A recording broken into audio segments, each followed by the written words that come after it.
ಭವಿಷ್ಯಕ್ಕೆ ಅಂಬೇಡ್ಕರ್, ಪರಿಶ್ರಮ ಭಾಗವು ಅಂಬೇಡ್ಕರ್, ಪ್ರಗತಿ ಜನ ಸೂತ್ರ ಅಂಬೇಡ್ಕರ್, ಜಗೋರೆ ಜಾಗೋ ಅಂಬೇಡ್ಕರ್, ಜಗಜ್ಜನನೇತ ಅಂಬೇಡ್ಕರ್, ಭವಿಷ್ಯಕ್ಕೆ ಮಾರ್ಗ ಅಂಬೇಡ್ಕರ್, ಪೀಡಿತರ ಪ್ರಾಣ ಅಂಬೇಡ್ಕರ್, ಜಗೋರೆ ಜಾಗೋ ಅಂಬೇಡ್ಕರ್, ಜಗಜ್ಜನನೇತ ಅಂಬೇಡ್ಕರ್, ಭವಿಷ್ಯಕ್ಕೆ ಮಾರ್ಗ ಅಂಬೇಡ್ಕರ್, ಪೀಡಿತರ ಪ್ರಾಣ ಅಂಬೇಡ್ಕರ್.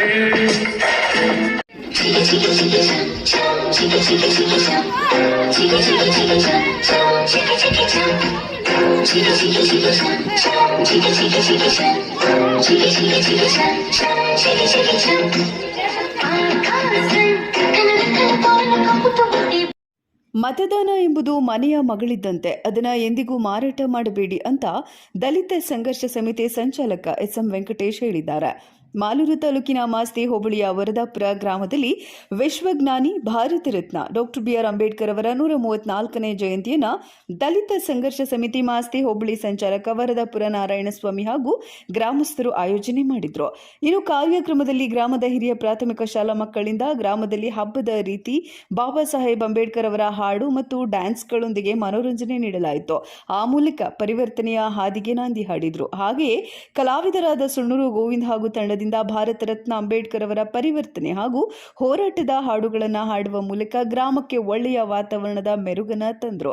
ನಂತರ ವೇದಿಕೆ ಕಾರ್ಯಕ್ರಮ ಪ್ರಾರಂಭವಾಯಿತು. ಇನ್ನು ಕಾರ್ಯಕ್ರಮದಲ್ಲಿ ಭಾಗಿಯಾಗಿದ್ದ ಮಾಸ್ತಿ ಮಾಜಿ ಜಿಲ್ಲಾ ಪಂಚಾಯಿತಿ ಸದಸ್ಯರಾದ ಎಚ್.ವಿ. ಶ್ರೀನಿವಾಸ್ ಮಾತನಾಡಿ, ಈಗಿನ ಕಾಲಘಟ್ಟದಲ್ಲಿ ಪರಿಶಿಷ್ಟ ಜಾತಿ ಮತ್ತು ಪರಿಶಿಷ್ಟ ಪಂಗಡಗಳ ಜನ ಹಾಗೂ ಶೋಷಿತ ಸಮುದಾಯಗಳಿಗೆ ಡಾಕ್ಟರ್ ಬಿ.ಆರ್. ಅಂಬೇಡ್ಕರ್ ಅವರು ಈ ದೇಶಕ್ಕೆ ಸಂವಿಧಾನ ಬರೆಯದೇ ಹೋಗಿದ್ರೆ ನಾವುಗಳು ಬದುಕು ಯಾವ ರೀತಿ ಇರ್ತಾ ಇತ್ತು ಅಂತ ಊಹೆ ಕೂಡ ಮಾಡಲು ಸಾಧ್ಯ ಆಗ್ತಾ ಇಲ್ಲ. ಪವಿತ್ರವಾದ ಸಂವಿಧಾನದಿಂದ ಎಲ್ಲ ಜಾತಿ ಧರ್ಮದ ಜನ ಅಣ್ಣ ತಮ್ಮಂದಿರಂತೆ ಬದುಕು ನಡೆಸ್ತಾ ಇದ್ದೇವೆ ಅಂತ ಹೇಳಿದ್ರು. ಇನ್ನು ಕಾರ್ಯಕ್ರಮವನ್ನು ಉದ್ದೇಶಿಸಿ ಮಾತನಾಡಿದ ದಲಿತ ಸಂಘರ್ಷ ಸಮಿತಿ ತಾಲೂಕು ಸಂಚಾಲಕ ಎಸ್.ಎಂ. ವೆಂಕಟೇಶ್, ದೇಶದಲ್ಲಿ ದಲಿತರ ಮೇಲೆ ದೌರ್ಜನ್ಯ, ದಬ್ಬಾಳಿಕೆ, ಶೋಷಣೆಗಳು ಹಾಗೂ ಜಾತಿ ತಾರತಮ್ಯಗಳು ನಡೀತಾ ಇದೆ. ನಮ್ಮ ಜನ ಸಮಾಜದಲ್ಲಿ ಬದಲಾವಣೆ ಬಯಸದೇ ಹೋಗಿದ್ರೆ ಅಂಬೇಡ್ಕರ್ ಕಂಡ ಕನಸು ನನಸು ಆಗಲ್ಲ. ಹಾಗೆಯೇ ಮತದಾನ ಅನ್ನೋದು ಮನೆಯ ಮಗಳಿದ್ದಂತೆ. ಅದೇ ನಮ್ಮ ಜನ ಚುನಾವಣಾ ಸಮಯದಲ್ಲಿ ಕೇವಲ 500, 1000, 2000 ರುಗಳಿಗೆ ಆಸೆ ಪಡುವ ಮೂಲಕ ಅಯೋಗ್ಯರಿಗೆ ಓಟನ್ನ ಹಾಕಿ ಯೋಗ್ಯರನ್ನ ಬೀದಿಯಲ್ಲಿ ಬಿಡ್ತಾ ಇದ್ದೇವೆ. ಸಂವಿಧಾನ ಜಾರಿಯಾಗಿ ಇಷ್ಟು ವರ್ಷ ಕಳೆದರೂ ಸಹ ದೇಶದಲ್ಲಿ ಒಬ್ಬ ದಲಿತ ಪ್ರಧಾನಮಂತ್ರಿ ಆಗಿಲ್ಲ. ರಾಜ್ಯದಲ್ಲಿ ಒಬ್ಬ ದಲಿತ ಸಿಎಂ ಮಾಡೋಕ್ಕಾಗಿಲ್ಲ. ಕಾರಣ ನಮ್ಮ ಓಟನ ರಾಜಕಾರಣಿಗಳು ನೀಡುವ ಹಣಕ್ಕಾಗಿ ಮಾರಾಟ ಮಾಡಿಕೊಂಡು ದೇಶದಲ್ಲಿ ನಾವು ಇನ್ನು ಗುಲಾಮಗಿರಿಯಲ್ಲಿ ಬದುಕ್ತಾ ಇದ್ದೇವೆ. ನಮ್ಮ ಮನೆಯ ಮಗಳನ್ನ ನಾವೇ ಮಾರಾಟಕ್ಕಿಟ್ಟಿದ್ದೇವೆ.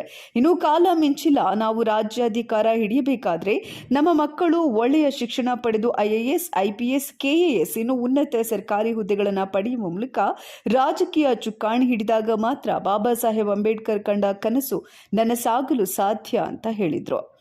ಈ ಸಮಯದಲ್ಲಿ ತಿಮ್ಮರಾಯಪ್ಪ, RPIK ಜಿಲ್ಲಾಧ್ಯಕ್ಷರು ಕೋಲಾರ, ದಲಿತ ಸಂಘರ್ಷ ಸಮಿತಿ ಮುಖಂಡರಾದ DN ನಾರಾಯಣಸ್ವಾಮಿ, ಮಾಲೂರು ಅಮರೇಶ್ ಮೌರ್ಯ, ಬಂಡಹಟ್ಟಿ ನಾರಾಯಣಸ್ವಾಮಿ, ಶಂಕರ್ ನಾಯ್ಡು, KT ಮುನಿಯಪ್ಪ, ಮೇಲನೂರು ವೆಂಕಟೇಶ್, ರವಿಕುಮಾರ್ ಮಾಸ್ತಿ, ಗ್ರಾಮ ಪಂಚಾಯಿತಿ ಸದಸ್ಯ ಗೋವಿಂದಪ್ಪ, ವೆಂಕಟರಮಣಪ್ಪ, ಸಂದೀಪ್, ಚಂದ್ರು, ರಾಮಚಂದ್ರಪ್ಪ, ಶ್ರೀನಿವಾಸ್, ಶಿಕ್ಷಕರಾದ ನಾಗರಾಜ್, ಶ್ರೀನಿವಾಸ್, ಪ್ರಮೀಳಾ, ಟೈಲರ್, ನಾರಾಯಣಪ್ಪ, ರೆಡ್ಡಪ್ಪ, ವೆಂಕಟೇಶ್, ಮುರುಳಿ, ರಾಮಕೃಷ್ಣ, ನಾಗೇಶ್, ಮೋಹನ್ ಸೇರಿದಂತೆ ಗ್ರಾಮದ ಎಲ್ಲ ಮುಖಂಡರು ಹಾಜರಿದ್ದರು.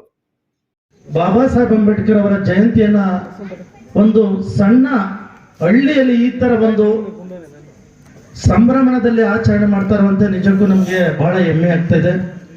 ಅದರಿಂದ ಇವತ್ತು ಬಾಬಾ ಸಾಹೇಬ್ ಅಂಬೇಡ್ಕರ್ ಅವರು ಇಂದಿನ ಪೀಳಿಗೆ ನೋಡ್ಬೇಕಾದ್ರೆ ದಲಿತರಿಗೆ ಯಾವ ರೀತಿ ಕಷ್ಟಗಳನ್ನ ಬಿಟ್ಟೋಗಿರ್ತಕ್ಕಂಥ ಇವತ್ತು ಸಂವಿಧಾನ ಏನಿದೆ, ಕೊಟ್ಟೋಗಿರ್ತಕ್ಕಂಥ ಸಂವಿಧಾನ ಇವತ್ತು ನಾನು ಚಾಯ್ವಾಲಾ ಅಂತ ಏನು ಹೇಳ್ತಾ ಇದ್ರು, ನಾನು ಟೀ ಮಾಡ್ತಾ ಇದ್ದ ವ್ಯಕ್ತಿ ಇವತ್ತು ಪ್ರಧಾನಮಂತ್ರಿ ಆಗಿದ್ದಾರೆ ಅಂದ್ರೆ ಅದು ಬಾಬಾ ಸಾಹೇಬ್ ಅಂಬೇಡ್ಕರ್ ಅವರು ಕೊಟ್ಟಿರ್ತಕ್ಕಂಥ ಭಿಕ್ಷೆ. ನಾನು ಕುರಿ ಮೇಯಿಸ್ಕೊಂಡಿರ್ತಾ ಇದ್ದೀನಿ, ನಾನು ಕುರಿ ಮೇಯಿಸ್ತಾ ಇದ್ದೆ, ನಾನು ಕುರುಬ ಅಂತ ಹೇಳ್ಕೊಂಡು ನಮ್ಮ ಸಿದ್ದರಾಮಯ್ಯ 2 ಸರಿ CM ಆಗಿದ್ರಲ್ಲ, ಅದು ಬಾಬಾ ಸಾಹೇಬ್ ಅಂಬೇಡ್ಕರ್ ಕೊಟ್ಟಿರ್ತಕ್ಕಂಥ ಭಿಕ್ಷೆ. ಆದ್ರೆ ನಮ್ಮ ಭಿಕ್ಷೆಯಲ್ಲಿ ಗೆದ್ದೋದಂತಹ ಜನಪ್ರತಿನಿಧಿಗಳು ನಮ್ಮನ್ನ ಇವತ್ತಿಗೂ ತಿರುಗಿ ನೋಡದೇ ಇರ್ತಕ್ಕಂಥದ್ದು ದುರದೃಷ್ಟಕರ.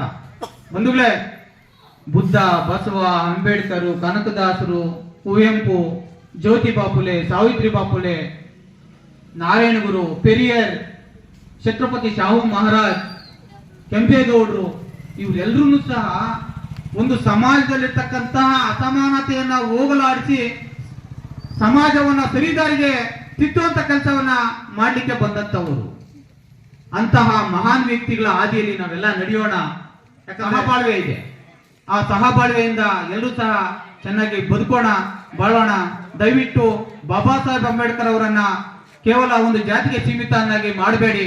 ಎಲ್ರಿಗೂ ಸಹ ಇವತ್ತು ದೇಶದಲ್ಲಿ ಬದುಕೋದಕ್ಕೆ ಅವಕಾಶ ಮಾಡಿಕೊಟ್ಟಿರ್ತಕ್ಕಂಥವ್ರು ಬಾಬಾ ಸಾಹೇಬ್ ಅಂಬೇಡ್ಕರ್ ಅವರು. ದಯವಿಟ್ಟು ಅವರಿಗೆ ಎಲ್ಲಾ ರೀತಿಯಲ್ಲೂ ಸಹ ಗೌರವನ ಕೊಡಬೇಕು ಅನ್ನೋದಾದ್ರೆ ದಯವಿಟ್ಟು ನಾವು ಬಾಬಾ ಸಾಹೇಬ್ ಅಂಬೇಡ್ಕರ್ ಅವ್ರನ್ನ ಓದ್ಕೊಳ್ಬೇಕು. ದಯವಿಟ್ಟು ಯೋಗ್ಯರು ನಾವಿನ್ನ ಬೀದಿಗಳಲ್ಲೇ ಇದ್ದೀವಿ.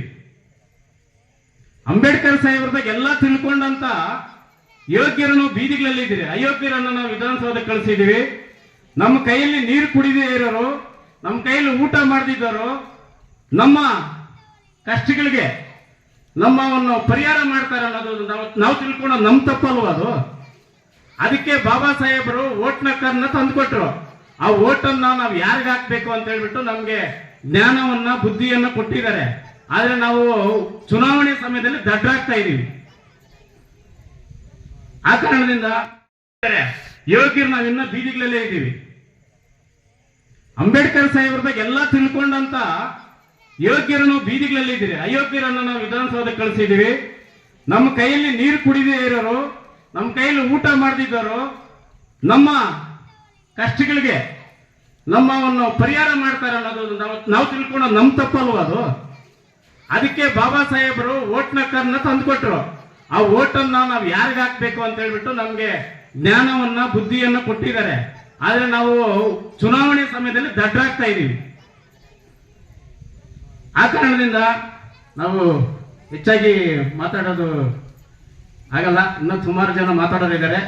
ಅದು ಮುಂದಿನ ದಿನಗಳಲ್ಲಿ ನಾವೆಲ್ಲ ಸಮಾನ ಮನಸ್ಕರ ಸೇರಿ ಒಂದು ಮುಂದಾಲೋಚನೆಗೆ ಬರೋ ತರ ಮಾಡೋಣ ಅಂತ ಹೇಳ್ತಾ, ನನಗೆ ಮಾತಾಡಲು ಅವಕಾಶ ಮಾಡಿಕೊಟ್ಟಂತ ಪ್ರತಿಯೊಬ್ಬರಿಗೂ, ಗ್ರಾಮಸ್ಥರಿಗೂ, ಚಿಕ್ಕ ಮಕ್ಕಳಿಗೂ, ದೊಡ್ಡವರಿಗೂ, ಹಿರಿಯರಿಗೂ ವಂದಿಸ್ತಾ